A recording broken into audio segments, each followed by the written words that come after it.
how do we as Jews, what calculation goes into picking why we go like with this derech and not that derech, if they're both true? What goes into that? Now, are you referring specifically to that example, or are you asking more general questions? Just in general, when there's machlokas tanam or... Yeah, so you're 100% correct. There is a fundamental principle which is hard to understand, and that is Elu v'elu divrei Elokim chayim. Beis Hillel says mutter, Beis Shammai says aser, Beis Hillel says tohor, Beis Shammai says tameh. Which is right? And the answer is they're both right. Both of them are the words of God. If you follow Beis Shammai, you're okay. You follow Beis Hillel, you're okay. So let me just backtrack a little bit. So the obvious question basically is, well, gee, if you believe that both the written Torah and the oral Torah were communicated by God, so any area of machlokes, God gave a psak, God said, what is the halacha? So how can they both be right? God either said kosher, or God said treif, God said tameh, God said tor. How is it shayach to say elu v'elu divrei Elokim chayim? So the Ran is masber, the Drashas HaRan is masber, that this is a misunderstanding in Torah Shabbal Peh. We make a very big mistake when we think that Hashem gave Moshe a concrete decision on every little decision. For example, did God tell Moshe about electricity, about microwave ovens on Shabbos, about surrogate mother, and about atomic energy? Well, again, maybe Moshe got the message privately, but he certainly didn't tell Bnei Yisroel this, and it was given down. I mean, I've heard people say, for example, again, I always talk about this, so forgive me, I'm sure you've already heard it 5 or 6 times from me, but people say every word of the Gemara was given by Moshe B'Sinai. Well, what does that mean? The Gemara says Abaye and is talking to Rava. What? So Abaye is reading from a script? Abaye was told, we have a Masorah from Moshe that Abaye, you're supposed to say these words, and Rava, you're supposed to... Obviously that makes no sense. Abaye and Rava are talking to each other. So what does it mean when we say, this is based on the Ran, that the Talmud, the Gemara, the Mishnah was given to Moshe B'Sinai? It can't mean as a word-for-word document, because this is about people talking about things and debating things and asking questions. The same thing you're doing in the Beis Medrash, on infinitely lower level. You're doing what Abaye and Rava did. That's it. It's the same basic thing. So the Ran says, when we say that the Torah was given by God to Moshe, the oral Torah, that means all of the principles through which halacha is derivable. The 13 principles of interpretation, whatever it would be. And then it was left to the chachamim of each generation to take those principles and apply them to new reality. The Torah never changes, but reality changes all the time. So we have to find a way. So therefore, when we say there's a machlokas, they're both right, we mean the following. We don't mean that God gave both answers, but God gave principles, and both of these people are chachamim who are following the process. They're following the rules. They're utilizing methodologies. So God may have his own objective private answer to things, but God basically says, I'm leaving it to you guys to figure it out. And as long as you follow the rules, it's like lahavdil in a math problem sometimes. You're doing a very, very, this is graduate work, not that I know anything about it, but you're doing very, very advanced graduate level math. And one of those equations that take 5 pages. And your answer is wrong at the end because you added 1 and 3, you made a mistake like that. But a professor will often give you full credit for correct process. So the Ran says, if you follow the methodology of Torah Shabbal Peh, God will consider it to be emes, even if objectively it's not. The Ran differentiates between what he calls mathematical truth and what he calls halachic truth. Mathematical truth, at least in theory, although there are other forms of mathematics, but basic mathematical truth is very fixed and it cannot admit of 2 decisions. 1 + 1 is 2. If you say 3, it's not a matter of opinion, it's simply you're wrong. In halacha, HaKadosh Baruch Hu allows any number of conclusions to be drawn from common foundational principles. Okay, that's the meaning of Elu v'elu divrei Elokim chayim. So, when we ask, let's say we have a new shaila, right? 150 years ago, we had a new shaila, are you allowed to turn on an electric light on Shabbos? In those days, it was an incandescent bulb. So when a posek is asked a shaila, so the posek looks at rayas, looks at proofs, analogies. Is the posek really asking, what did God tell Moshe about electric lights? So the Ran says no. God said nothing to Moshe about electric lights. But God gave definitions of fire that we can derive, and therefore we have to apply it. Okay, it's a very important idea. So the Gemara, and again, I hope this doesn't sound irreverent because it's not intended to be. The Gemara is absolutely a man-made document. It's a man-made record of discussions and debates of human beings who are phenomenally great, human beings, who were working off foundational divine principles that were handed out to the generation, but the specific applications are their logic, their reasoning, and therefore, even if the Torah Shebal Peh is not the word of God, the Torah Shebal Peh is the will of God.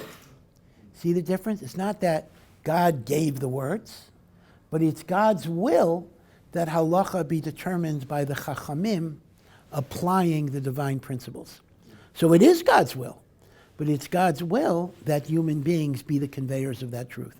And there are deep reasons for that. Maybe we'll talk more about it when it comes to Shavuos. So the question, I have to answer the question. So the question that was raised is, if indeed, as far as God is concerned, both views are equally legitimate because they are rooted in principles, but we have to make a choice. So what are the factors, as it were, that indicate one thing over another? So in the history of halacha, there would be two different types of factors. One type of factor is simply svara. Svara is logic. Again, it's not for us necessarily, but when the great rishonim have to determine which of these opinions should be followed, they have to use what is more logical to them based on their knowledge of everything else in the Torah. Now, logic, as you understand, can mean different things to different people. I might consider a svara, in fact, the power of a svara, every svara has a valence, has a certain power range. I'm sure you've experienced this with your chavrusas. Sometimes a person might say something that is so compelling to them. Oh, this is 100% the way it has to be.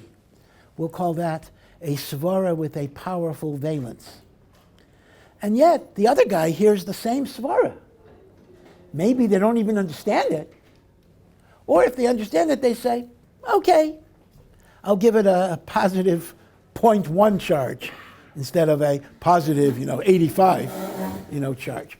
But svaras are very important in being machriya. But there's an interesting comment about Beis Shammai and Beis Hillel that's very worthy of note.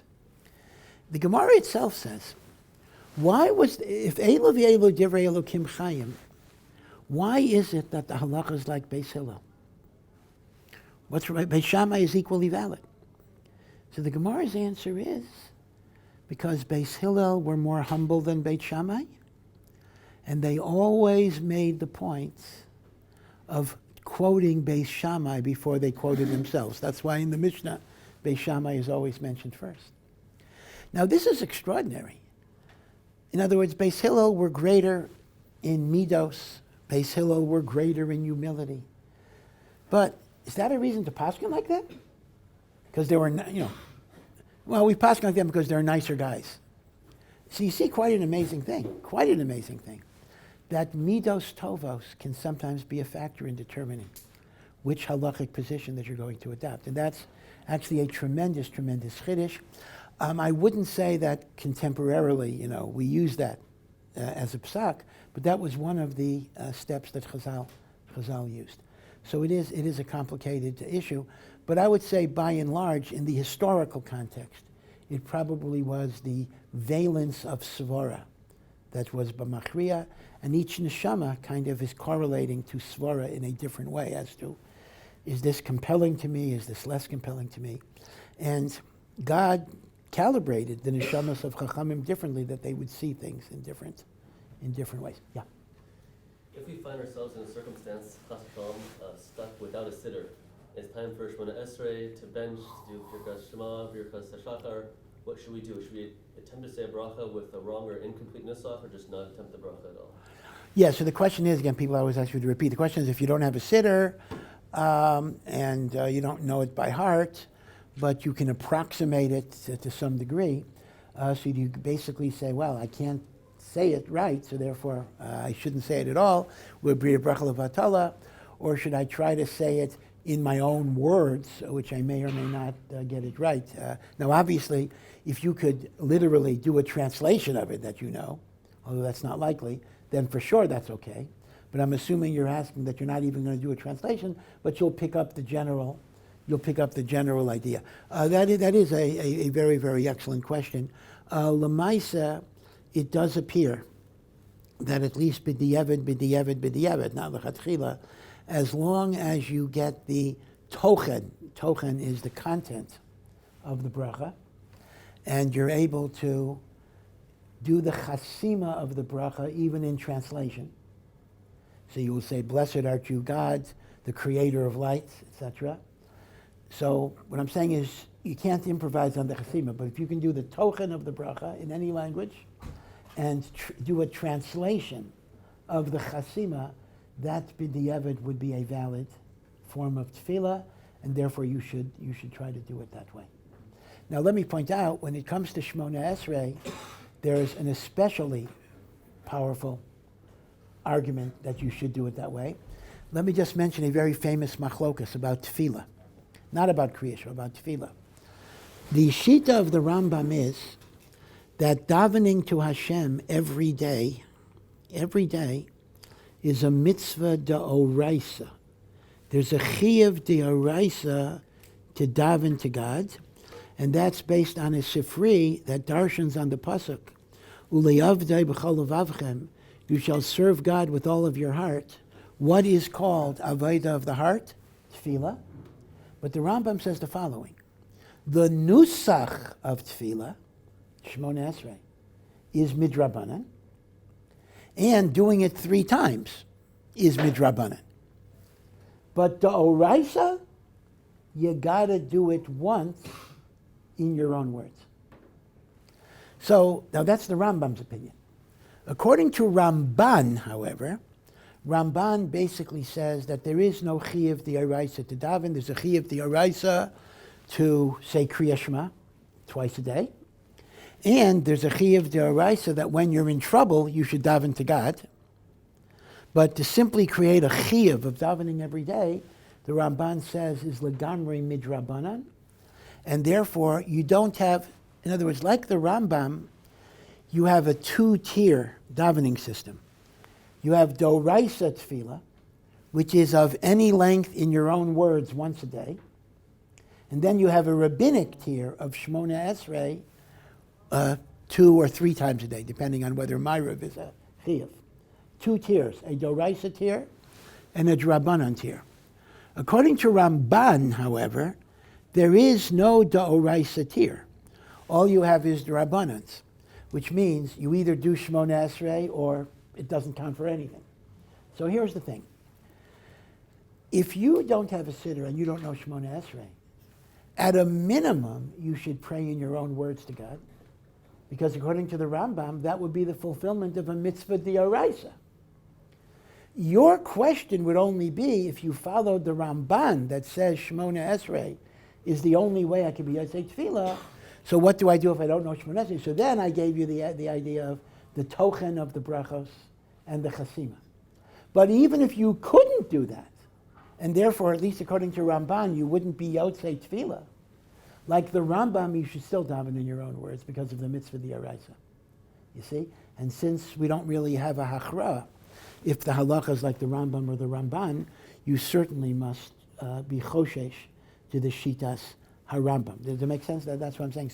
So even if you're going to say, God, give me a good day, you should try to say that. Because according to the Rambam, that is a fulfillment of the mitzvah d'oraisa of praying to God, even though it's not at all an adaptation or a translation of Shmona Esrei. They say the brisker Rav throughout the day. The brisker Rav would always mumble to himself or mutter to himself, "The Eibishter soll helfen, may God help, may God help."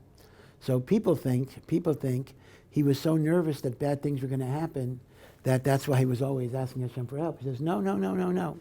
He was always choshesh, because even like the Ramban, when you're in a nesara, when you're in a difficult time, you got to daven. So it's not that he felt he was having difficulties. He was anxious that maybe he's having difficulties. So al safek deraisa l'chumra, he felt he had to daven. What was unnerving him was not the tzara. What was unnerving him was the shaila, whether he is in an nesara. And that's why he kept on saying, God should help me, God should help me, God should help me, in order to be Yarchei tefillah v'chulei alma. No, apparently not, because the chiyuv tefillah d'oraisa is only once a day. So mimela, this would only work, God help me. But the Brisker was adding that the Ramban's point that if it's a Sara, it's d'oraisa. That could be 100 times a day. Every time you were in a Sara, I should daven to Hashem in my own words. So that's what the Brisker of why he was doing it. The Rambam's chiyuv of tefillah would only be once a day. Yeah. If a man has feelings towards other men, a Jewish man, does he avoid things such as davening a minyan, having a charusa with another man, or doing Jewish things which might arouse certain feelings? Yeah, this is a very excellent question. Obviously, we know that halacha is very concerned with male-female interactions because of sexual arousal that could result in emission of sperm or even improper sexual relations. That's the basis of yichud, why I'm not allowed to be alone with women. That's the basis of chibuk v'nishuk, hugging, kissing, holding hands. All of it is because of sexual arousal. And what's the problem with sexual arousal? It's twofold, actually. One problem is emission, well, threefold. In other words, what's wrong with sexual arousal, right? What's wrong with it? So there are really three problems. Problem number one is the emission of sperm outside of intercourse, which is like, masturbation, that's forbidden. Number two is, God forbid, you may cross a border and actually engage in forbidden activity with a woman. And number three, there's a separate inyan of not having your thoughts consumed with sexual fantasies, meaning even if it doesn't lead to anything else, there's an etzem dika problem with the hirhurim that we don't want a person to be preoccupied. Now, the question that you're asking is a very excellent question, and it involves the phenomenon of same-sex attraction. So let's assume a person is a man who is not sexually attracted to a woman, but he's sexually attracted to a man. So as a result, being alone with a man, shaking a man's hand, davening next to a man, on him would have the same effect as a man doing a heterosexual doing this next to a woman. So what are we going to say? Are we going to say, for example, that a gay person cannot have yichud with another man? Are we going to say that he can't shake his hands, he can't hug him, and the like? What about going to shul? So it is an excellent question. I would say this: l'maisa lahalacha. It really, really depends. Meaning to say, this would depend on the subjectivity of it. By that I mean the following: with respect to man-woman, the halacha is very specific and very particularistic. Meaning, even if I'm not aroused by hugging this girl, I'm not allowed to do it because that's called an arousing event. Right? We're not going to differentiate between people who get aroused and people who don't get aroused. But with respect to same-sex attraction, it depends on the situation. If lamaisa there is arousal, then you have to avoid it. If lamaisa there's not arousal, you are allowed to permit it. Meaning the subjectivity of your response will be very relevant in a same-sex attraction. It will not be relevant in a heterosexual attraction. Now, you may ask me the opposite question. Okay, if a person is gay, can he hug a girl? Can he hug a woman?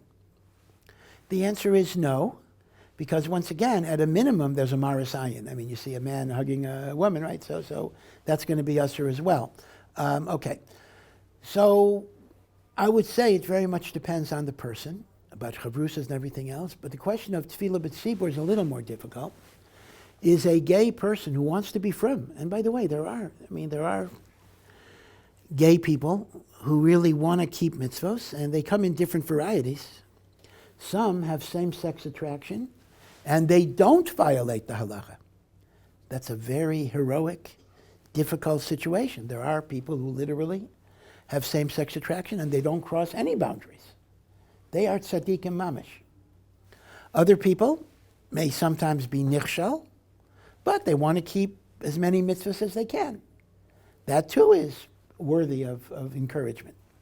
So either way, are we going to tell a person with an SSA, whether he acts on it sometimes or doesn't act on it, don't go to shul because you're around men too much, and therefore you're going to lose the mitzvah of tefillah b'tzibur? That's a little more difficult. I think in such a situation we would encourage him to go to minyan, distance himself, the same way we might tell a man at the kotel, don't, there are women all over the place, don't focus. I think we would do that. So it's one thing to say, don't shake hands, don't hug, don't be in intimate settings if it affects you. But I think for tefillah b'tzibur, we would try to work out a way of being able to focus on things. Yeah. In tefillah, if someone comes In what? I didn't hear. in the middle of tefillah, Yeah. if someone comes to say hello to you, when can you reply and when can't you reply? And when you can't reply, should you just ignore him, like in the middle of the Amidah? Yeah, so the question becomes, if you're davening at various points, and people want to say hello to you, when do you interrupt, do you acknowledge, and the like. So I'm going to keep it very simple. There are complications between the chapters, etc. But basically, as a general rule of thumb, from the time that you finish the bracha of Baruch She'amar till after Tachanun, you should not talk at all. So that includes Psukei de Zimra, that includes Birchas Krias Shema, that includes Shema, that includes the bracha after Shema, that includes Shmona Esrei, and that even includes Tachanun, right? So you shouldn't talk at all. However, most of the time you are allowed to nod, acknowledge, and you're allowed to point. You're davening, your point. And in Shmona Esrei, you shouldn't even do that. Shmona Esrei, you ignore it. Every other point, you can at least, or either raise your voice, different ways you can communicate it. You can point, you can nod, you can raise your voice, say the words of Shema, but you cannot, really cannot respond. Now, sometimes there are heterim between the prakim and the like, but the truth is we're not noyeg those heterim today because etiquette is different. We're a ruder culture anyway, so people don't expect necessarily that they're going to be greeted. By the way, the Gemara has an interesting story about Yashka and interruptions. Yashka, his name was Yoshua. Yeshua is just an abbreviation for Yehoshua. And Yashka was a Talmud of a Tana, and the Gemara in Saita says it's very important not to be too harsh on your Talmidim. It says, Li'olam, you should always have the minhag of Yamin Mekareves. You draw people near with your right hand, meaning the dominant emotion that you show is drawing people near.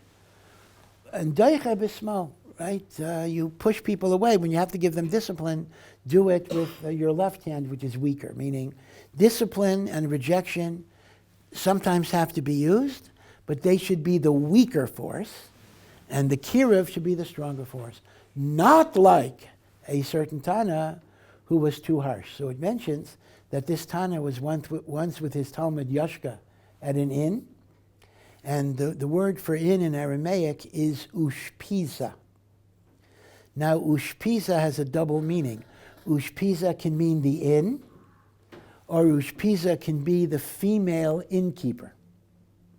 So they're sitting, and the Rebbe says, what a beautiful ushpiza. He meant the inn was very pleasant.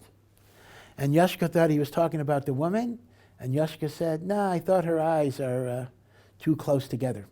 I don't think she's so pretty. So the Rebbe was very offended that, number one, Yashka thinks that's what he's talking about. He's talking about it to him. So he excommunicated him. He says he wouldn't talk to him. And it mentions that for 40 days, Yashka went to ask forgiveness. And the Rebbe decided Yashka wasn't ready yet. And then Yashka finally said, after 40 days, this is it. I'm going today. And if I don't get forgiven, that's it. I'm just leaving this whole thing. And the Rebbe also had the same thought on that day. Okay, it's been enough. He's suffered enough. I'm going to forgive him. I'm going to take him back. So Yashka comes and asks forgiveness. But the Rebbe is in the middle of Shema. And the Rebbe doesn't answer. So Yashka says, now why didn't Yashka figure this out? It's interesting. He probably didn't want to figure it out. Yashka says, that's it! And he goes down to Egypt and he learns magic and sorcery and demons and all the other stuff by which he was able to do whatever he did. So we acknowledge he might have done miracles through sorcery and the like. And the Gemara uses it not as a criticism of Yashka. The Gemara uses it as a criticism of the Rebbe who was too harsh, right? So there is a cost in sometimes not answering. But as I say, for most of us, we could nod and that would be enough, I think. Yeah. Is shaking the hand okay? And during krias Torah, is it okay? Or is that... To shake a hand? Yeah. So not in Shmoneh Esrei, but other than Shmoneh Esrei, it is mutter, but it's better to really minimize that. Meaning, if you can do a quick, limp shake of a hand without getting distracted, that's one thing. But, often, you look at each other, you exchange meaningful glances, whatever it is, and at that point, you're getting distracted from what you're doing. So it's a better practice not to get too involved in that. And during krias Torah, you can't speak, right? That's correct. You do not talk to Birchas HaTorah. Now, it is mutter to speak between the aliyos, but l'chatchila only in divrei Torah. But it is mutter to speak if necessary. But you try not to. It's interesting that Sephardim are very, very makbid in this. Sephardim are better than Ashkenazim in this particular practice. Even Sephardim we're not from. It's an amazing thing. A Sephardi might not even keep Shabbos at home. But in the Beit Knesset, there's a certain etiquette, there's a certain derech eretz, there's a certain etiquette that you don't talk in shul, and they will not say a word in shul, except if it's relevant to the tefillah and the like. And Ashkenazim, unfortunately, over the years, we've gotten into bad habits. Of course, Baruch Hashem, yeshivas are a lot better than regular shuls, but regular shuls, sometimes the talking can be mamash atrocious. I remember I went into a shul once in the States, and they asked me when I walked into the shul, are you a talker or a non-talker? So I said, well, I try to be a non-talker. She said, okay, we reserved the upper right-hand quadrant for non-talkers.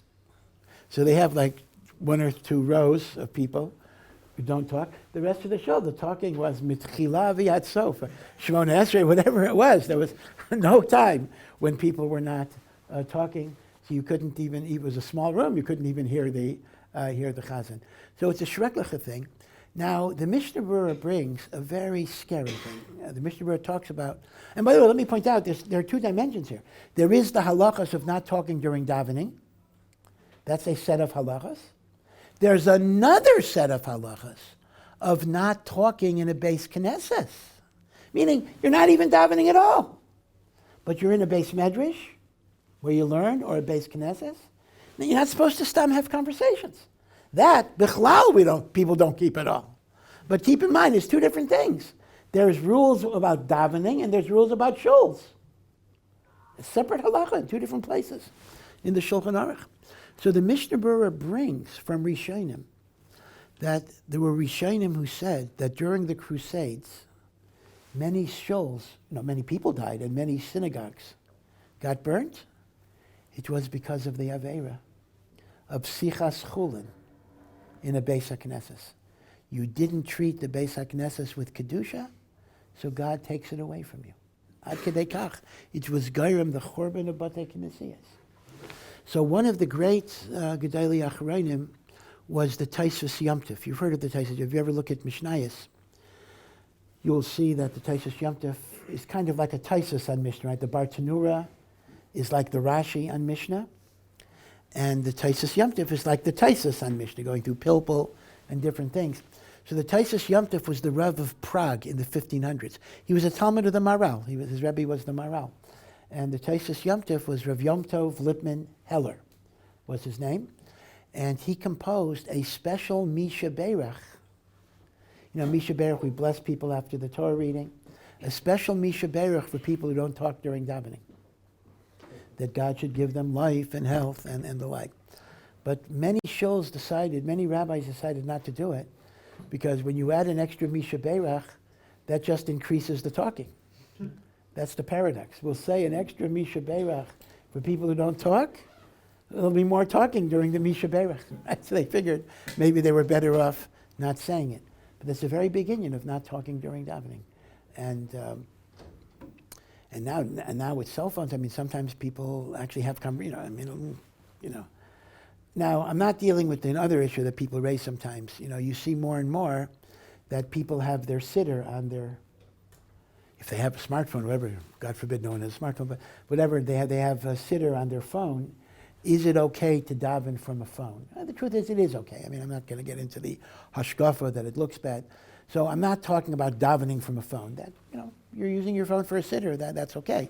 But I'm talking about people who have conversations on their phones in the middle of davening. Whatever part of davening that is, that's a tremendous chilul Hashem and a tremendous lack of respect to a Beis HaKnesses. This is Hashem's home. I mean, imagine if you had a meeting with the President of the United States or the President of Israel or Prime Minister or something, and in the middle of your meeting, your phone goes off and you say, tell the President, wait a minute, and you just pick up the phone. Yeah, I'll pick up the pizza when I get home. What type of respect is that? So you're lifnei melech malchei hamlachim, and you have conversations, and you pick up your phone. One has to think about this, that when you're davening, you're omed lifnei Hashem. That's how you have to feel. So you try to minimize this to whatever degree you can. Yeah? The halachas of not talking in a basic knesses outside of the shas Yeah. are they still relevant or not relevant? So here's the thing. It's brought down, actually. We have two categories. We have base knesses and base medrash. Now, a base knesses is a place that is only used for davening, nothing else. A base hamedrash is used for Torah learning, but can also be used for davening. So the poskim say that bisman hazeh, there is almost no category anymore of a base knesses, because everything that we call a base knesses, there will at least be a rabbi's drasha, and even that qualifies as Torah learning. So as a result, the halachas that we look at, legabe our shuls today, even the young Israels, not just the yeshiva-based medrash, is we look at all of our shuls as batei medrash and not as batei knesses. So the relevant issue is, what is the halacha of sichas chullin in a base medrash? You are correct. And in a base medrash, it is brought down, there's a certain leniency that is permitted. And the reason is because Chazal, for example, allowed you to eat some food in a base medrash, although not a base knesses, because they didn't want people to constantly stop their learning. If I want to drink some water, to leave the room, etc. So because of this, we do permit a certain amount of sichas chullin, but the Mishnah brings down that even in a base medrash, the heter of sichas chullin is not going to allow kalus reish. It's not going to allow levity, fooling around, things like that. So things like, it's really a big problem. We sometimes make Purim plays in a show. It's a real big shaila, like what's the heter of that's going to be. But you are correct. Sichas chullin bebeis knesset is a little more lenient because our batei knesiyos have the din of a beis hamedrash today. Yeah. I was recently speaking to somebody who was going through a difficult, challenging time in his life, and he mentioned to me how he suspects that Hashem was punishing him for maybe potential sins that he's done over the years. And the thought just came to my head, I guess, I know the Rambam in Hilchos Tshuva discusses how the tshuva process for different categories of chataim, and how for certain chataim, if he does tshuva on the spot, he's forgiven right away, and other categories require yisurim or even yom misa.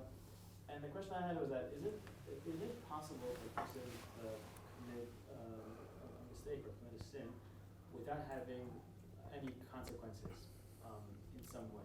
Meaning, if tshuva is done in the right sense, does that formula always have to happen, or is it possible for a person not to necessarily see the consequences of the sin that he's done? Yeah, so let me just go over this very, very quickly. The Rambam, at the end of Perek Aleph of Hilchos Tshuva, it's really a brisa at the end of Maseches Yuma. The Rambam says there are 4 types of averos, and each type has a different relationship with tshuva.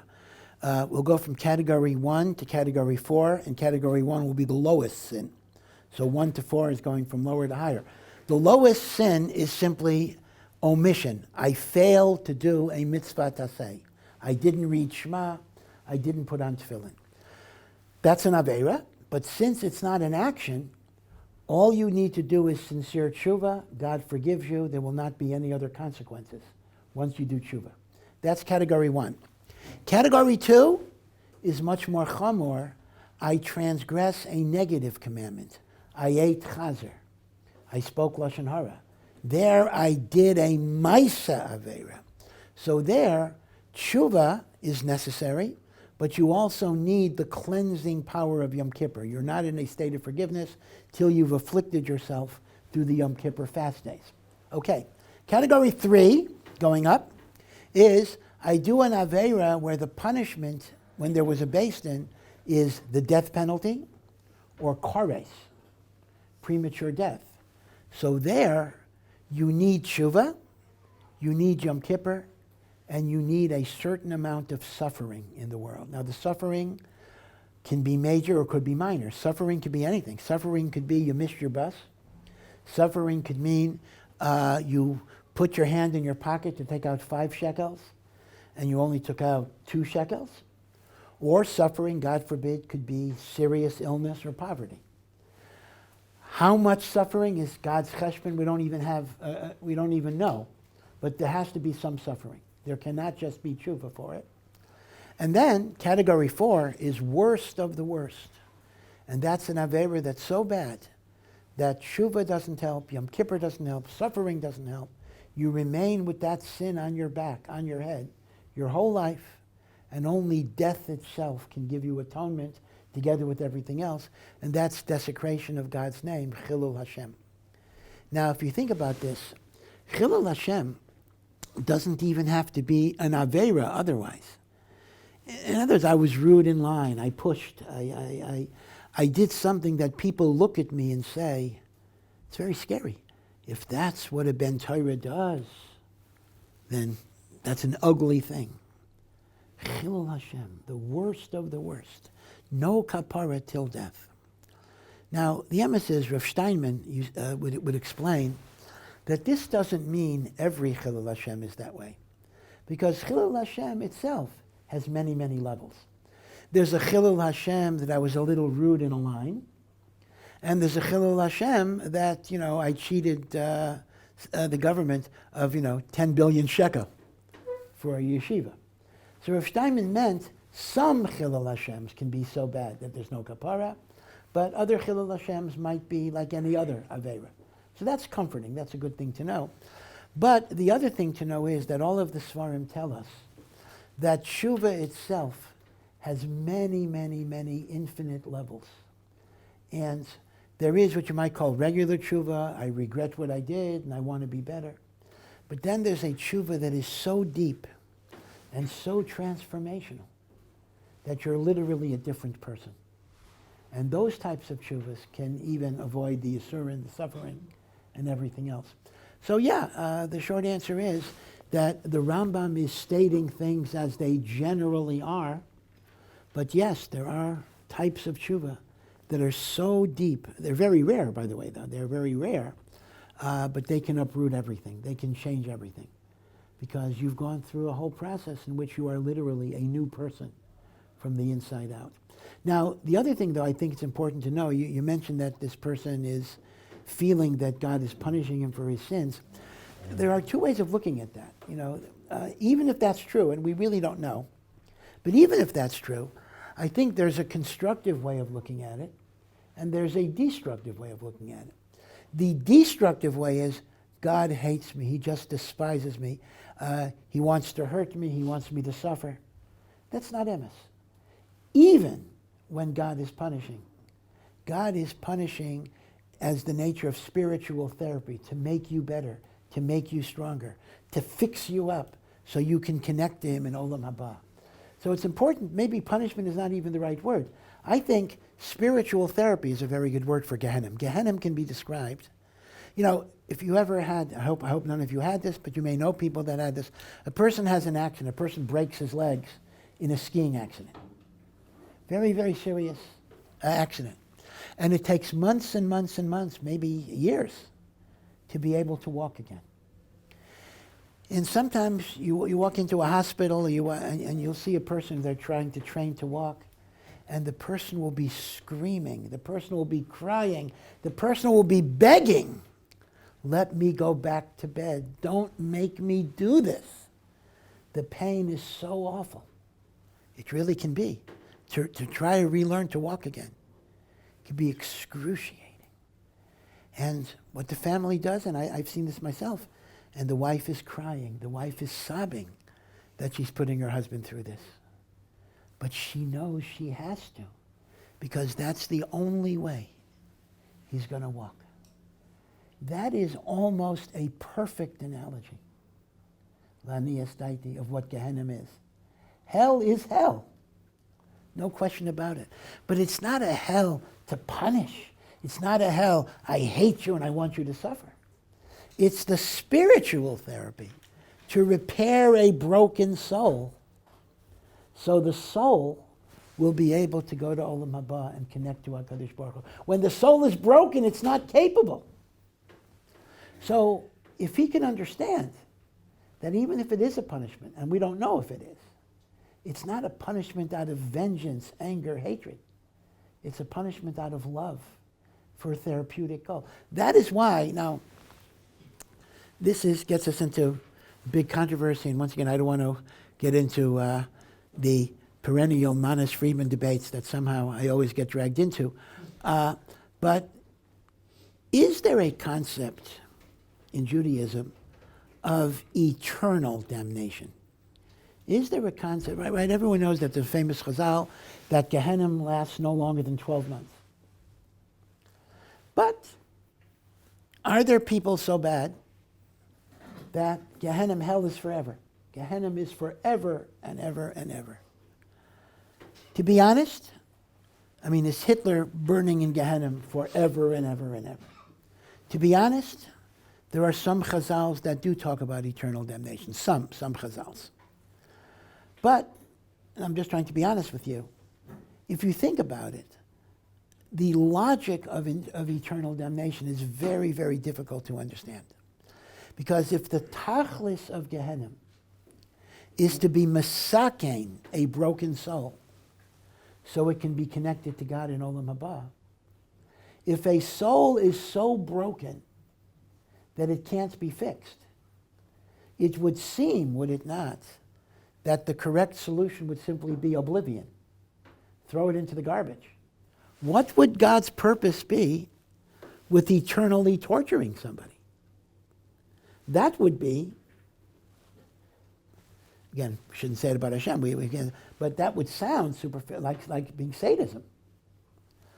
So the notion of an eternal Gehenna is very, very difficult to understand, meaning a limited Gehenna can be understood as a spiritual therapy that fixes you so you could be connected to God. Oblivion makes sense because a soul might be so messed up that there's no way you could fix it. I understand that as well. So there's either reincarnation maybe, or there's garbage heap.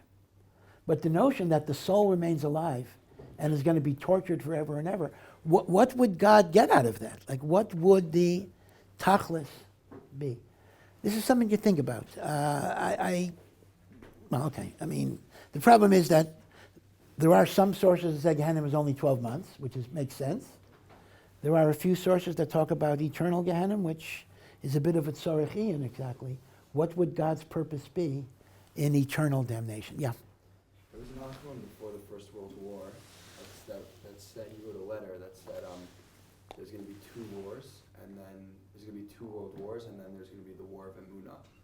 I forgot the name of the Acharon, but I wanted to know if everybody thinks that right now, what's happening in the world, if this is the war of emunah. Yeah, the actual statement, there are going to be two world wars. Again, I'm not entirely sure. The Chafetz Chaim said many things like that. I don't remember the exact wording, but he did say after World War I that this is child's play compared to what's coming down the pike. So he did foresee that there would be a second world war and a massive Holocaust and destruction of the Jewish people.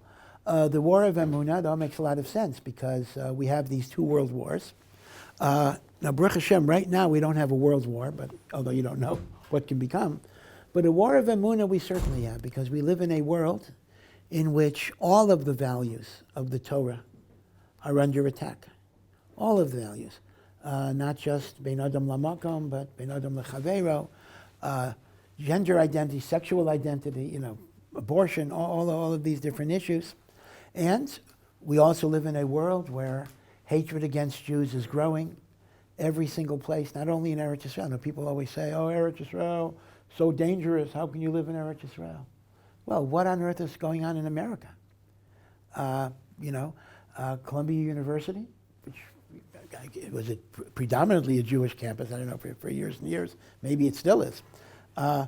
Jewish students were told they had to hide in some room in the library because the mobs were coming to get them, and all of those things that are going on.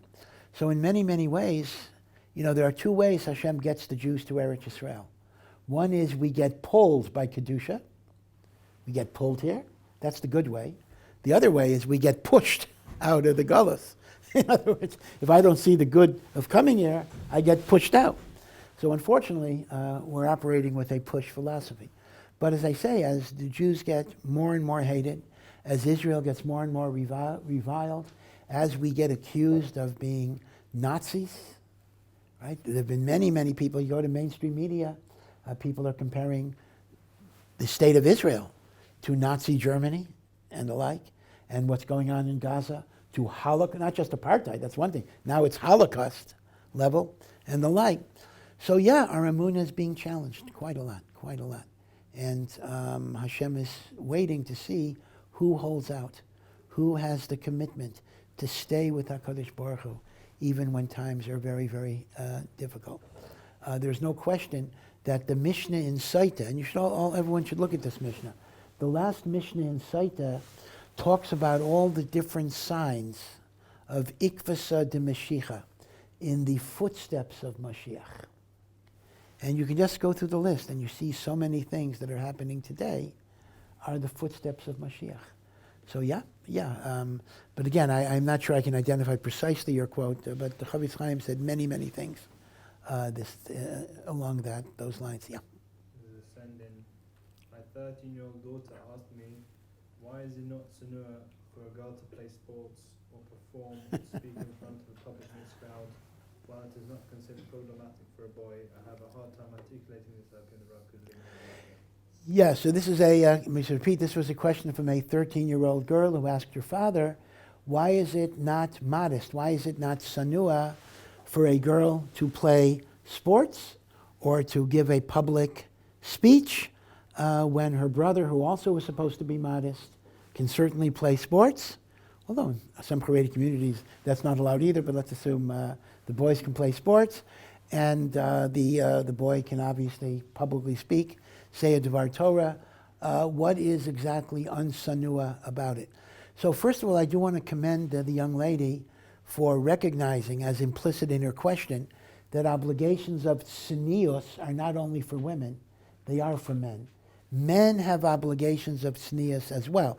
It may not be so focused on dress, but tznius is much more a matter of attitude than it is specifics of behavior.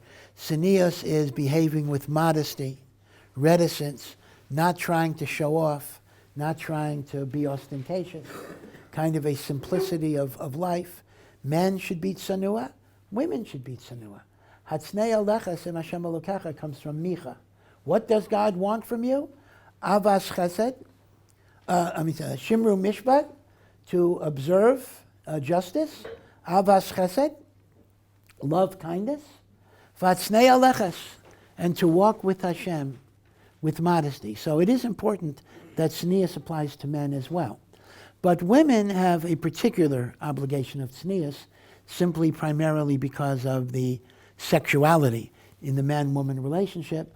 So women do have an obligation not to dress in ways that call attention to their bodies and the like, because once again, I see a man with shorts, unless I have an SSA, I'm not necessarily turned on.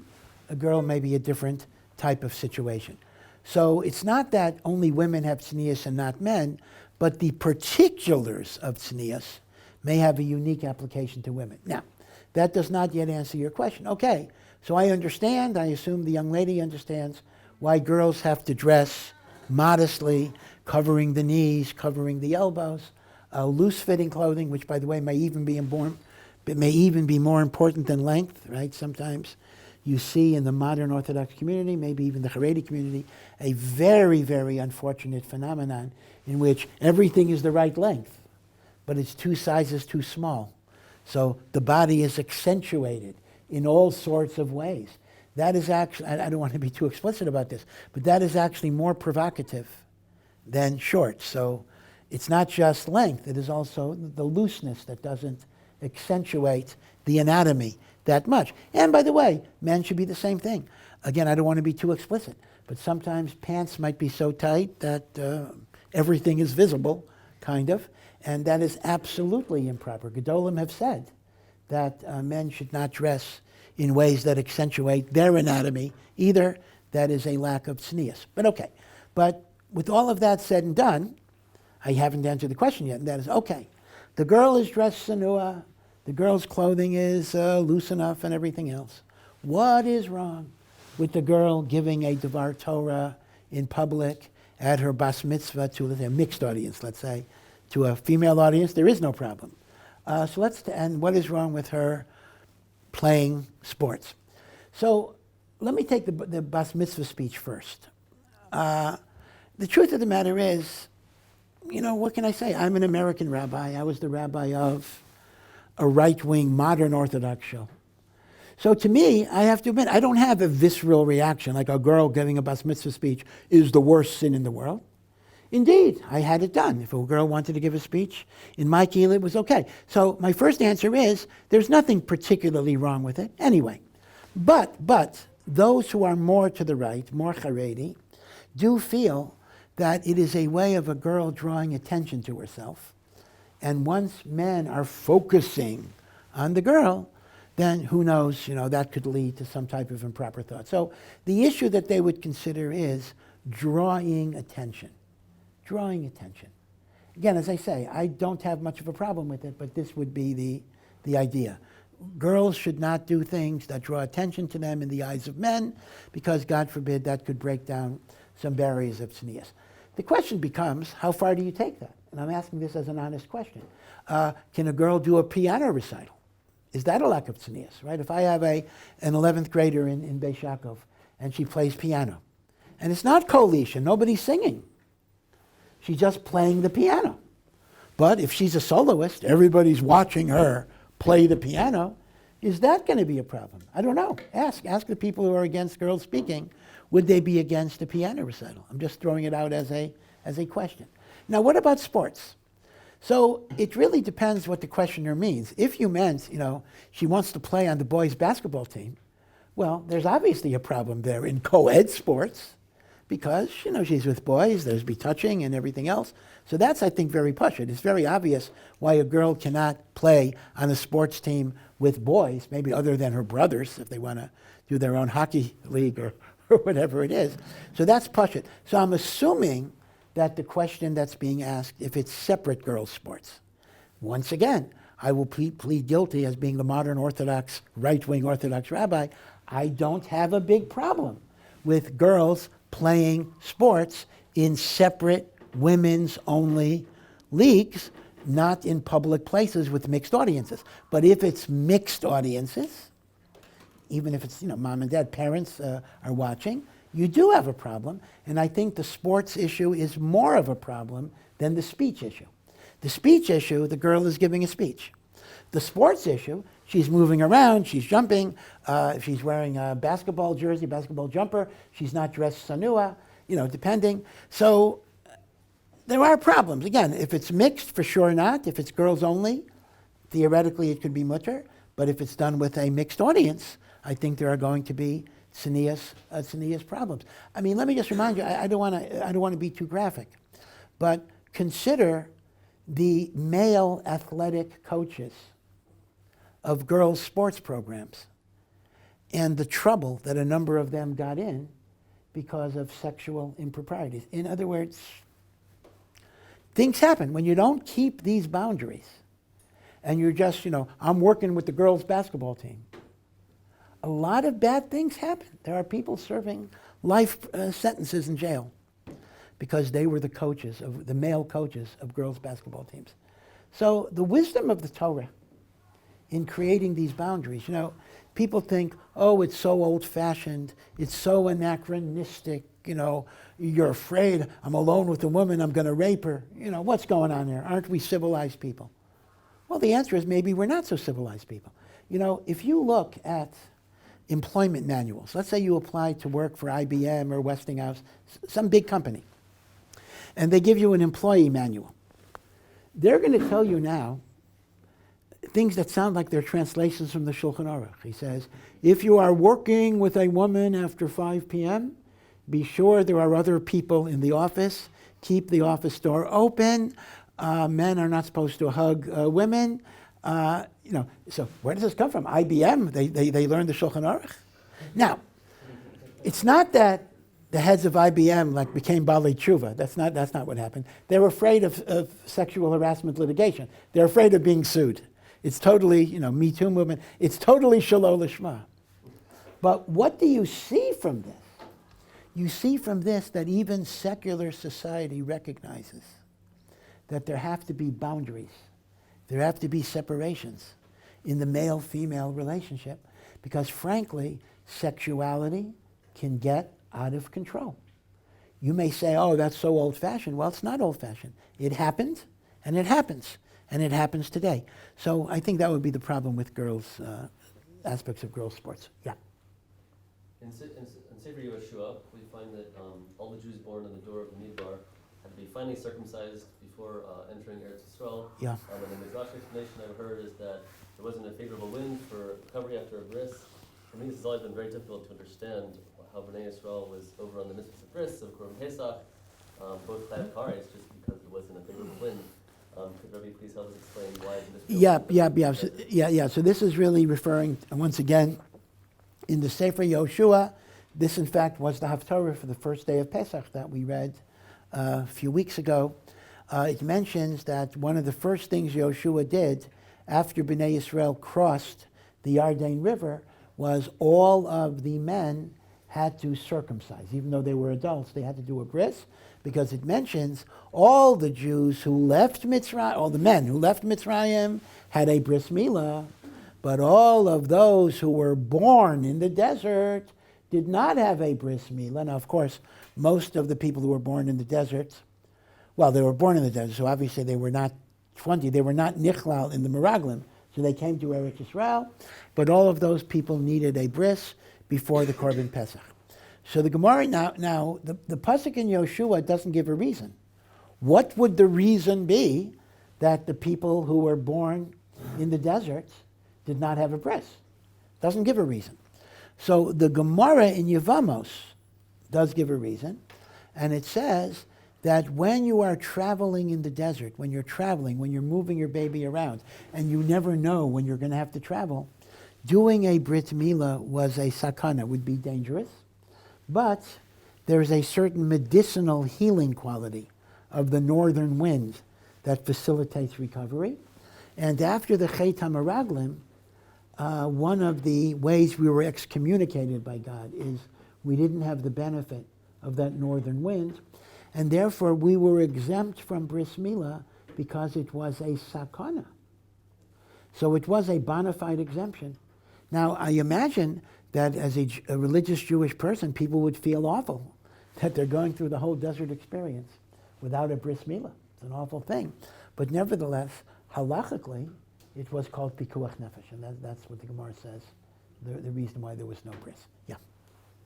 Can the Rav give a couple examples of proof that God exists and proof that the Torah is MS?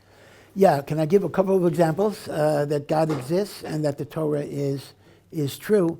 Well, once again, this is an area I mentioned before, the valence of an explanation, right? People give different explanations, and for some people, it's very, very powerful.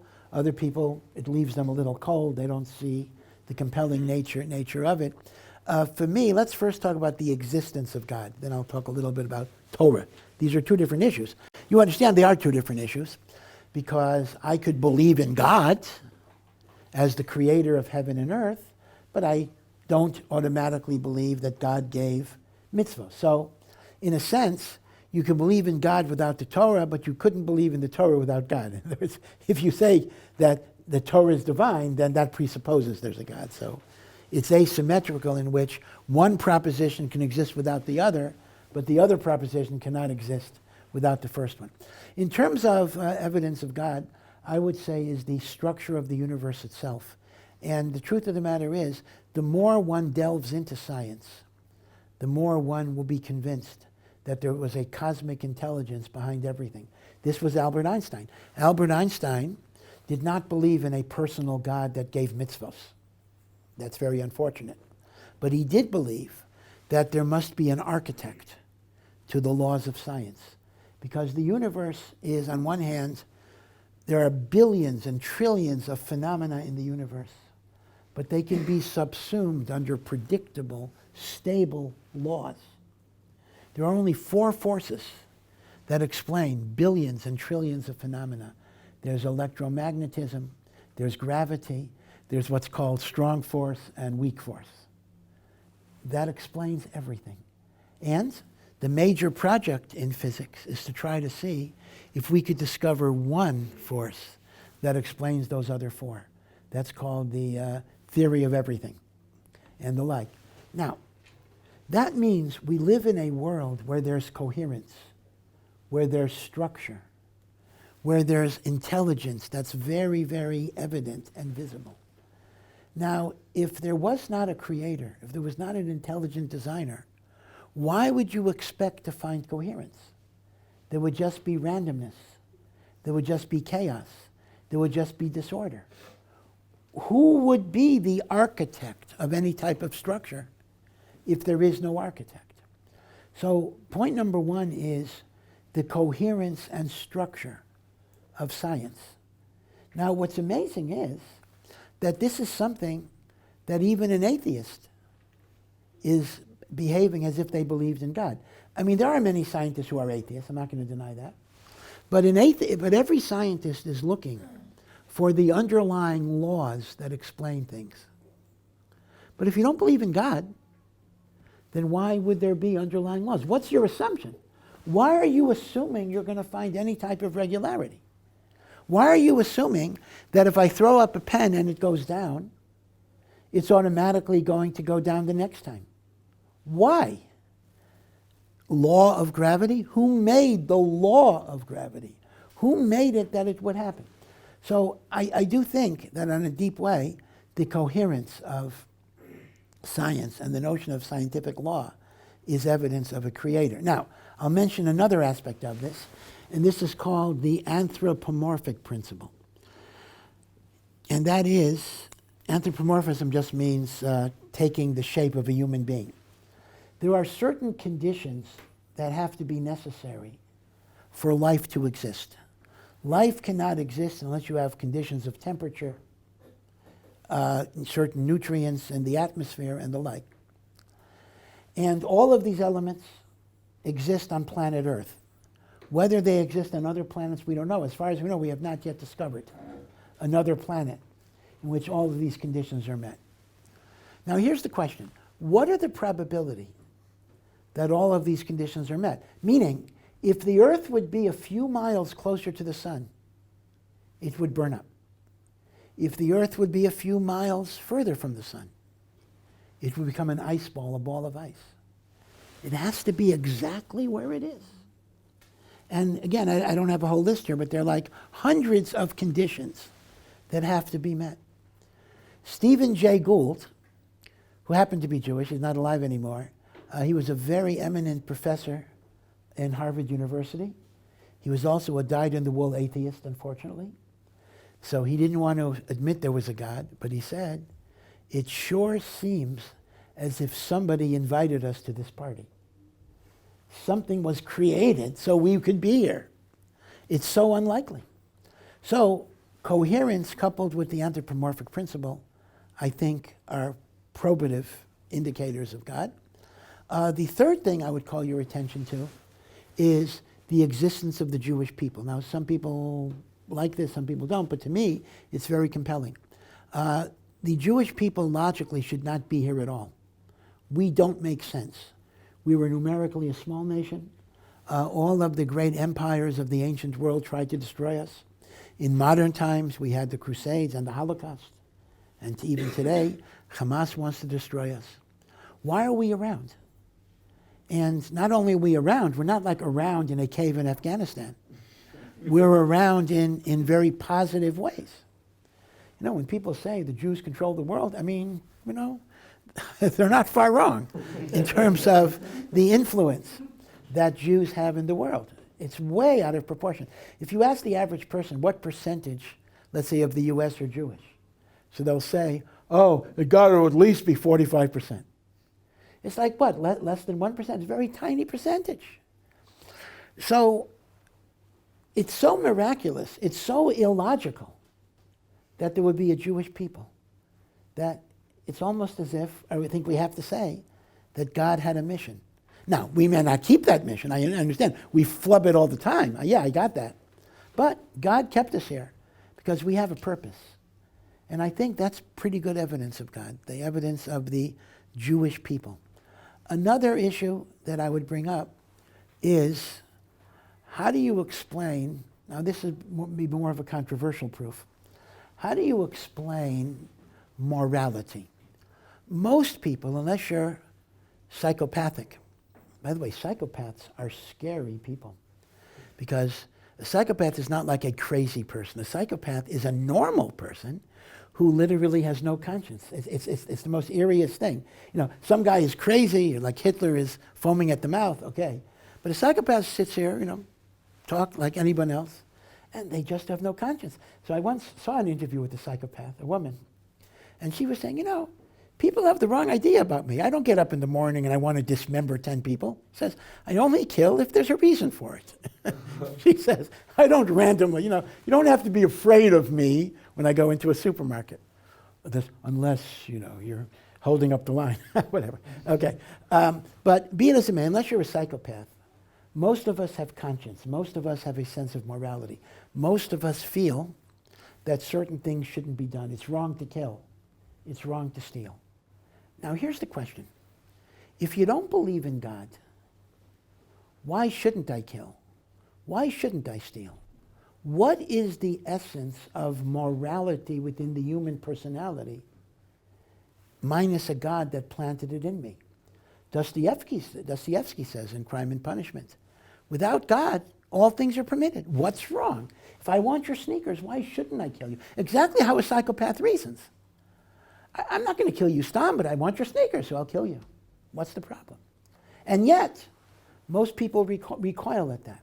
So one could make the argument that the existence of a natural morality within the human personality might be evidence of God. So these are different thoughts. Now again, I'm not suggesting any one of them is irrefutable, but the way these things work is if you have a number of indicators, it builds up the case stronger and stronger. Yeah. So we still have the point of the Torah. But yes, I want to address that, yeah. Just on that last point, is everybody saying that if you have a child that grew up in the jungle with monkeys and then he came to human civilization and he murdered someone, he would, like, there would be a part of him that feels bad? Like, morals exist outside of... Again, we would have to, you know, try to prove that scientifically. I'm not sure we can, but I think the way Judaism views it is, even if they weren't taught, Hashem implanted within the neshama certain feelings that some things are wrong, and people know that those things are wrong. There's a natural morality within the human personality, which only makes sense if you posit a creator. Now, all of this may be evidence of God, but how do we know that, you know, God gave the Torah, that God said put on tefillin and keep Shabbos and don't wear shatnez? You know, maybe, you know, God created us and God gave us morality, okay, but maybe God didn't give us those commandments and the like. So that is in some ways a more difficult question. The most famous proof is the argument of Rav Yehuda Halevi, ad kedei kach, that this is called the Kuzari principle, because it is derived from the Kuzari. And Rabbi Gottlieb has made a career about this. Rabbi Gottlieb has written more than one book going over all of the ramifications of this principle, so if you're interested, you can look at it. But basically, this is the idea that mass revelation is a non-falsifiable claim, meaning the following. Most religions were based on private revelation, that God spoke to me, and I convince you that God spoke to me, and I get followers because of my charisma, because of my wisdom, because of my speaking ability. And the claim ultimately is because God spoke to me. That would be true with Jesus, that would be true with Muhammad, and the like. Now, those are falsifiable data, because a guy could make up a story, and if he's convincing enough, he convinces people. Judaism has a bit of a different claim. Judaism claims that God did not just speak to Moshe.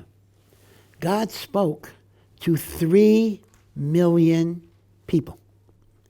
Now, how do you make up that story? You know, if I say to you, God spoke to me last night, I might be able to convince you that he did. And, you know, maybe you'll believe me. And then the word can spread. But if I go over to you and I say, hey, God spoke to you last night, you're going to say, really? I have no recollection of that.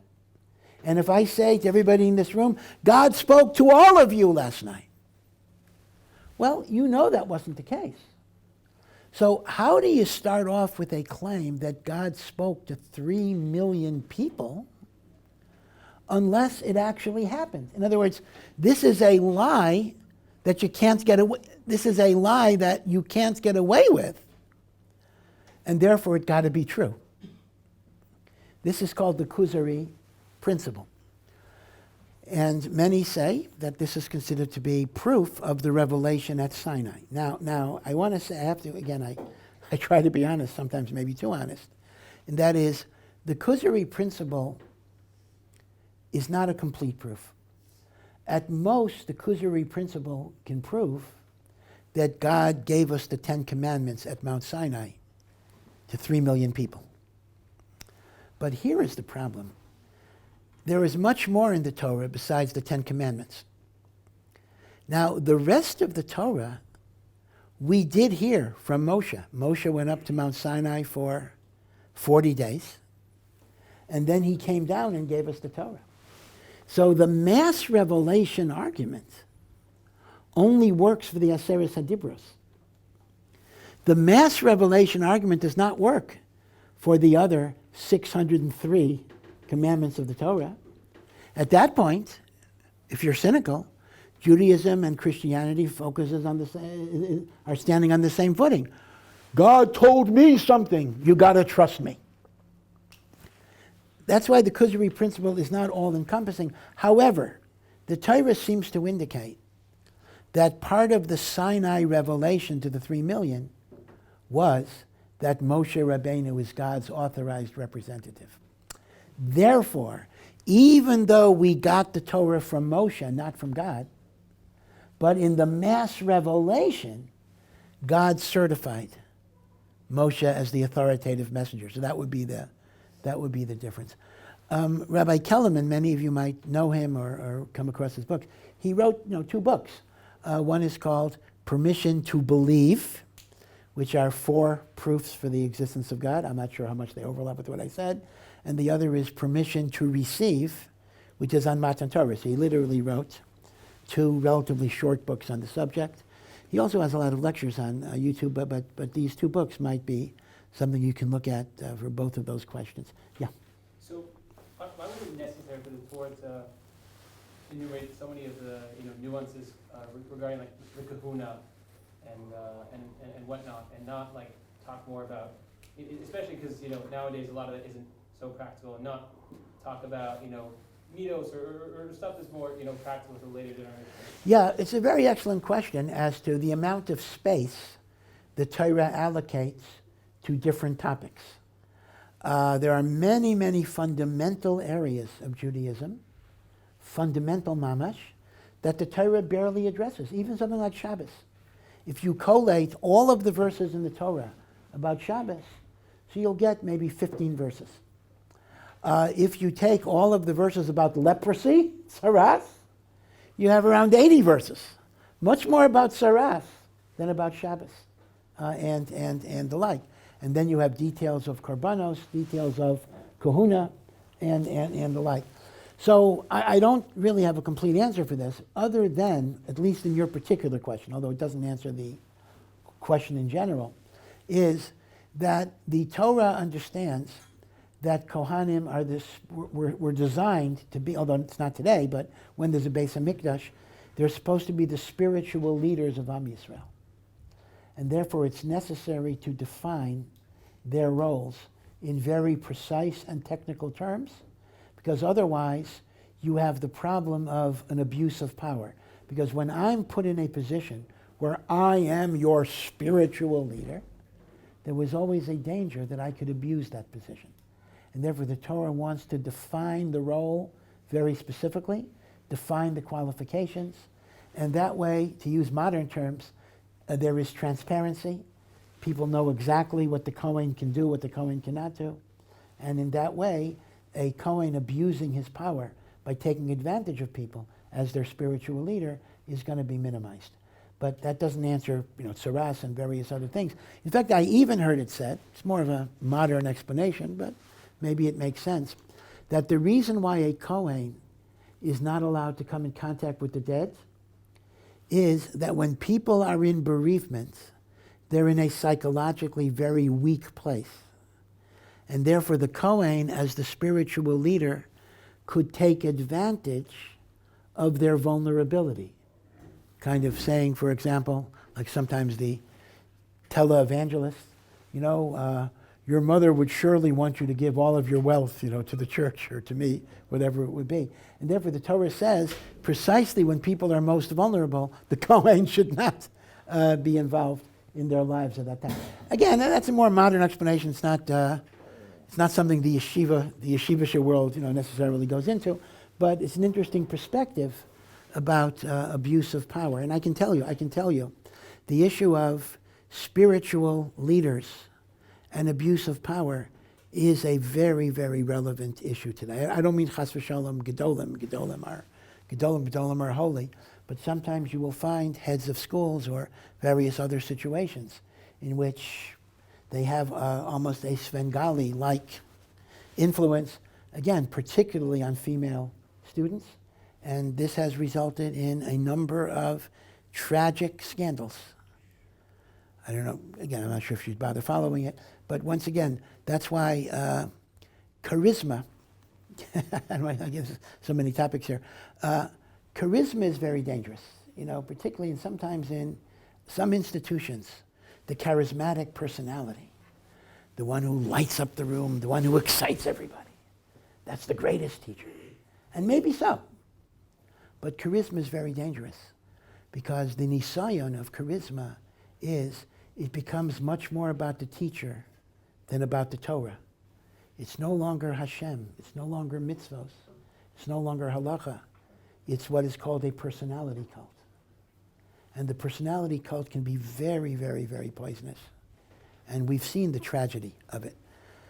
It is said, I'm not advocating this, but it is said that the Alter of Slobodka, who gave beautiful, deep Musar talks, cultivated a very boring monotone when he spoke. He did not try to be dramatic. He tried to be deliberately boring. Again, I'm not recommending that as a teaching device. But his cheshbon was, I want people to be moved by my content, not by my style. And charisma works exactly the opposite way, where everything is about style. So that's kind of a long-winded answer to the notion of we got to define the roles of the spiritual advisor and give him a very precise role. Yeah. On this topic, I've heard a few Litvish Rebbe's criticize chassidus on this concept that it's all through the Rebbe's, your connection to Hashem, and that's what they fought so heavily against it. Could Rebbe please explain? Yep, you're 100% correct. One of the dangers of chassidus was fostering the personality cult. Again, to some degree, that may have occurred in some aspects of Chabad. On the other hand, that's not the Rebbe himself. The Rebbe himself specifically pushed people in the opposite direction. It's important to know that. The Rebbe Bedafka did not want personality cults. Sometimes the Hasidim loved him so much that they gravitated in that direction. But his message always was, you have to develop. In fact, this goes back to the Alter Rebbe. You have to develop your own connection to HaKadosh Baruch Hu. Yeah. So we take it as granted that free will is a premise of Judaism, that we need to have free will, or what's the point of anything we do really. But this seems to be a point of debate among some of the rishonim, at least like Krias and others, who doubt the fact that we have free will, or free will is an illusion or something like that. So how do we, is free will something, what I'm asking was free will something that was always fundamental to Judaism? And if so, how could some of these rishonim break from it? Well, you do have to understand that our whole view of Jewish theology, for the most part, not completely, is modeled after the Rambam, meaning the Rambam says things, the 13 principles of faith, that's it. And we don't always recognize that some of what the Rambam himself said was subject to controversy and was not always part of the received tradition. So the Rambam in Hilchos Tshuva does talk about free will as an axiom of Judaism, a necessary corollary of reward and punishment. How can there be reward if you're programmed to do good? How could there be punishment if you're programmed to do bad? Right, so the Rambam stresses bechira, bechira, bechira. Interestingly enough, and I'll throw this out as a question, he does not enumerate bechira as one of the 13 principles of faith. It's an amazing thing. On one hand, in Hilchos Tshuva, he absolutely says it is a foundation of Judaism, and yet he doesn't count it in his list of 13 principles. Okay, I'll leave that as a question, but that's something to think about. Now, the problem is that free will raises enormous philosophical problems. There are logical problems with free will, and that is, and the Rambam himself addresses it, but this is where Chassidus Kreskas goes off in a different direction, and that is, if God controls everything, and God is omnipotent, and God is omniscient, so number one, God knows what you're going to choose yesterday, and the day before yesterday, and 1,000 years ago, and 1,000,000 years ago, and 1,000,000,000 years ago. So by the time today comes, God knows exactly what I'm going to be doing. In what possible way can there be a meaningful choice when all of those choices were foreclosed by God's foreknowledge? That's one aspect of the question. Another aspect of the question is, if God controls everything, this is the omnipotence, then how can I do something in violation of the will of God through the exercise of free will? So these are philosophical questions. The Rambam answers them. I don't think we have time to go over what the Rambam's answers are, but there were philosophers who concluded that because of this, it's impossible that human beings have free will, because that would be a contradiction to God's foreknowledge, and it would also be a contradiction to God's omnipotence, in which he controls everything in the universe. Now, the question then becomes, and by the way, this was also a position in Islamic philosophy. In fact, a lot of why the Rambam was addressing free will is in response to a certain branch of Islamic philosophy. And this was also, this also had a resonance in some Christian theology. John Calvin. Calvinists believe in what is called predestination, right? So that resonated within certain parts of Christianity as well. The problem is that the Rambam's logical counterargument is a very compelling argument. What is the justice? What is the fairness of God punishing me if everything was predetermined? What is the entitlement of reward? I mean, that's a very powerful point. What is the purpose of trying to motivate me to do tshuva if no matter what happens, it's all been predetermined? So in a sense, you're going to have logical problems on both sides of the equation. So different philosophers came out a different way.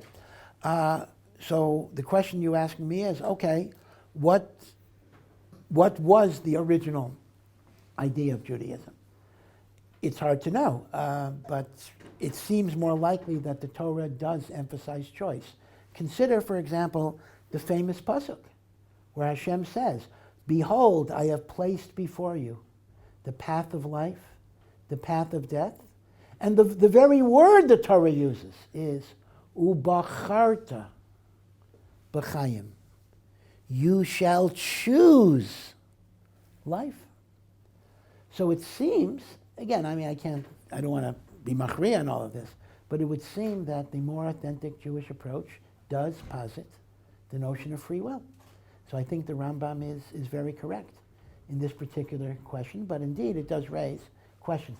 Now the other thing to keep in mind, and again, we just don't have time, I have to stop soon, is the Rav Dessler's extremely valuable insight that everybody has bechira, but the bechira does not always exist on the same plane. See, when the Rambam describes bechira, the Rambam seems to say, at any moment in time, you can decide to be a Rasha, or you can decide to be a tzaddik. Well, is that true? I mean, consider the person who is, was raised, in the slum, didn't have a father, whatever it would be, was surrounded by bad friends and negative influences. Does God go to that person and say, why aren't you, assuming he's Jewish, why aren't you in Kallah? Why aren't you a great, great tzaddik? You could have made the choice now. Rav Dessler says, obviously, we are victims to some degree of our upbringing, of our past experiences. And God does not expect us, when we're in a certain place, to make the choices that we could have made in a different place. But Rav Dessler's point is, there will always be a fulcrum of choice that you could make. So if you're a drug addict, God does not expect you to choose to kick the habit, but he might expect you to at least start a drug rehabilitation program. This is called the idea of nekudat habechira. Everybody has free will, but the point on the spectrum where they exercise their free will change from person to person. It's not the binary thing that, hey, you could have been a tzaddik, but you could have done something that would put you closer on the right path. And as we progress through life, the fulcrum point is going to change, right? For every one of us, even today, there are certain things which we're not ready for yet. We're not on the madrega where we can make that choice. And there are other things that, Baruch Hashem, are so behind us. Like most of us don't have to make a conscious choice not to murder. For some people, that may be their avoda. Their avoda might be, don't kill somebody today. But for us, that's not our struggle. Hopefully, it's not our struggle. So you see, some things are behind me already, and some things are ahead of me. And neither of them are my bechira issues. But there's a point in the middle where I could go either way on it. That's my fulcrum point. That's my tipping point. And that is where God judges me, my nekudat habechira. That's an enormously helpful concept, because that does take into account both the idea of human free will and the idea that circumstances may foreclose certain choices. Both ideas are true at the same time, you see? Okay, one last question. Yeah. This is more of an abstract question. Okay. So you don't have an answer, it's fine. But why would God create a world where so many people just don't acknowledge his existence, have no relationship with him? Yeah. Why did God create a world? Why would he create a world where so many people do not acknowledge him and do not have a relationship with him? So once again, in a sense, all of this is the consequence of choice. In other words, God needed a world where people make choices. If God would create a world of pure virtue, it wouldn't be virtue. We would just be automatons. We would be machines. We would be robots. Robots doing their job might be nice, but I wouldn't call that goodness. Goodness is choice. Now, choice has to mean that the deck is stacked in both directions. So there has to be concealment of God. There has to be the capacity to rebel against God. There has to be the capacity of rejecting God in order that those who choose are making a virtuous choice. So in a sense, evil and kafira and heresy are all necessary to facilitate the exercise of free will. So from a systems engineering point, you need the negatives in order for the positives to be positives. One more, yeah. What's the halacha behind double head covering for davening, and then also a double part real quick? Why do we raise the pinky during the Haggadah? Yeah. So the double head covering, some shitas say you should have a double head covering. So that could either be hat, yarmulke, Or some even say a yarmulke is a double covering because there's a lining, at least if it's not a kippas ruga, a yarmulke. Or if you're married, you have a yarmulke and you have a talis. It is not in the Shulchan Aruch. The Shulchan Aruch requires that your head be covered when you say a bracha, but it does not require that there be a double head covering. But the Zohar does talk about a double covering, and that's basically connected to two aspects of the Shekhinah that's within me and the Shekhinah that's surrounding me, and I acknowledge both of those aspects of godliness. But as I say, it's not. I would not call it a chiyuv, mi'ikar adin. The second one was the pinky. Yeah, so that's a very good question. It's very hard to find the source. It is brought down that you point with your finger when you say v'zos HaTorah. This is the law of the Torah, because zos always means you're pointing to it. But why would it be the pinky? People are still a little perplexed over this. I do remember that the idea of the pinky is brought down in the Me'am Loes. I could find the source, and I even have a whole article that somebody wrote about this. Some connect it to reasons that are kind of crazy. They connect it to the idea that in the European shoals, Ashkenazim and Sephardim, they used to take snuff on Shabbos, and they would sneeze. It was like a luxury. I offered you snuff from a snuff box because you couldn't smoke, and therefore your other fingers were dirty with snuff. The only finger that was clean was the pinky, so you only honored the Torah with your clean finger.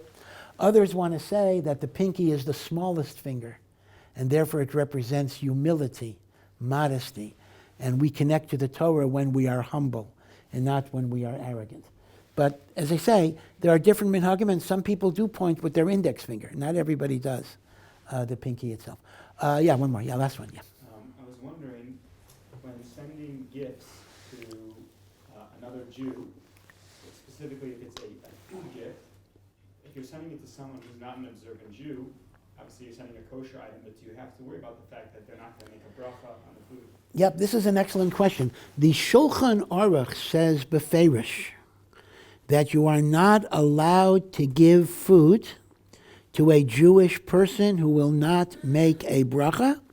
And the reason is, since you're not allowed to eat without a bracha, you are causing the Jewish person to do an aveira, and that's forbidden for you under the pasuk, lifnei iver, in front of a blind person, you do not make a stumbling block. So the Shulchan Aruch says, beferish, I cannot give food to a person who will not make a bracha because of lifnei iver. Now, Rav Shlomo Zalman Auerbach, I'm going to give you a little bit of an indirect answer. Rav Shlomo Zalman Auerbach had an interesting shaila. Let's imagine your air conditioner, it's 105 degrees, really hot. Your air conditioner broke down, and you have a repairman who comes in who happens not to be religious. Should you offer him water or juice or not? He's not going to make a bracha. So if I simply followed the Shulchan Aruch, I wouldn't offer him water. And even if he asked me for water, I would say, I'm sorry, I can't do it unless you make a bracha. That's if I followed the Shulchan Aruch. Rav Shlomo Zalman Auerbach said, in such a case, you must offer him water. And the reason is the following. The issur of lifnei iver is you're not allowed to cause another person to sin. But if by causing him to sin, I'll prevent a bigger sin, it's better to cause him to do the smaller sin than to do the bigger sin. What do I mean by that? This is how he explains it. If I don't give the guy water and it's 105 degrees, what is he going to think about religious Jews? What is he going to think about Torah? What is he going to think about Charedim? Selfish, stingy, inconsiderate. And that's going to be a desecration of God's name, and that may distance him completely from Yiddishkeit. If I give him the water, he's committing the sin of without a bracha, yeah. But at least he'll have positive thoughts about religious Jews. And therefore, Rav Shlomo Zalman said, it is better to be machshalim with the small aveira. I mean, the analogy would be, we could take it by, don't put a stumbling block in front of a blind man. Let's imagine a blind man is walking towards a pit that's 50 feet deep. And I steer him to the left where he trips on a log. So I quite literally caused him to trip. But I caused him to trip so he shouldn't fall into a pit that's much worse. Rav Shlomo Zalman said that's the same thing. So now, let's analyze how this would apply to gift giving. So the truth of the matter is, I think gift giving is less of a necessity than perhaps giving water to a repairman on 105 day. But if not giving the food gift would cause resentment, cause animosity, would cause the person to have a bad view of religious Jews, then I think this would be nichlal in Rav Shlomo Zalman's psak. Yeah. I'm just curious if it would also find a similar sense worrying about someone if they've said Birchas HaTorah in the morning. So that's an interesting question. You know, you're not allowed to learn Torah without Birchas HaTorah. So what's going on? I mean, let's take our Samayach. You got people who come, JLE, and all sorts of programs. Some of them sometimes don't even wear a yarmulke. They don't even wear a kippah. They certainly didn't daven, I mean, some do, but a number of them didn't daven shachris, didn't put on tefillin, didn't make Birchas HaTorah. So how am I allowed to teach them Birchas HaTorah? I'm sorry, how am I allowed to teach them Torah?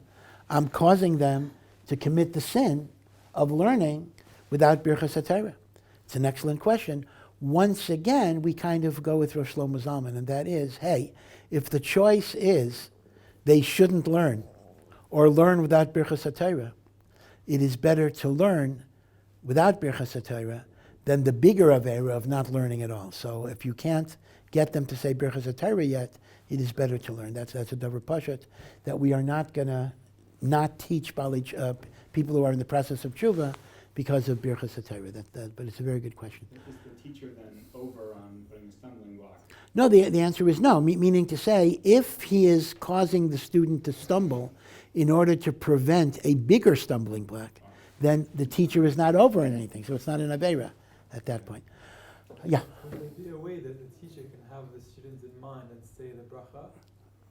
Yes, that's a very good idea, but he would have to tell the student that, meaning the student would have intention to be yotzei with the Rebbe's bracha, because if the student doesn't know what's going on, the Rebbe cannot just make it for the student. The Rebbe would have to tell the student, you know, we make a blessing before the Torah, I'm making this for you and me, and you should answer amen. That's perfectly fine. And in fact, if you think about it, I believe the Rebbe could do that even if he already made Birchas HaTorah. Because I could, just like I can make Kiddush. I can make Kiddush for you even though I was Yotzei. I could make Birchas HaTorah for you even though I was Yotzei. So I believe that would be a good idea if the Talmud is ready for it. Yeah? Can I ask you a different question? Yeah, okay. I do have to stop pretty soon, but okay, you're the last one for sure. Yeah. If someone claims that a certain book is divine, A certain book is divine, yeah.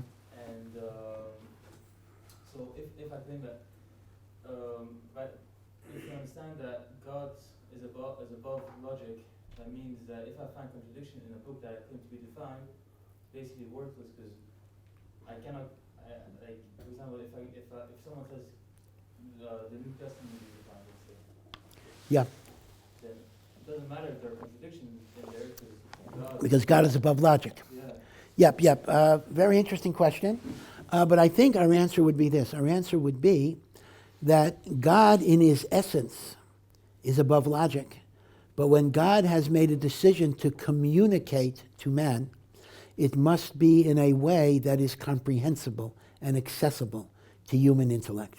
So therefore, once he has put his wisdom in a book, the book is supposed to be internally consistent, because otherwise it does not communicate. I mean, a book is designed to communicate something to me. In order to communicate, it must be coherent and consistent. So I would differentiate between the transcendental essence of God and the concretization of divinity within a book or a narrative. Okay, so I think that would be our response. Okay, thank you. Be well. Take care. Thank you for listening to this Samayach production. To find out more and to partner in our mission, please visit ohr.edu.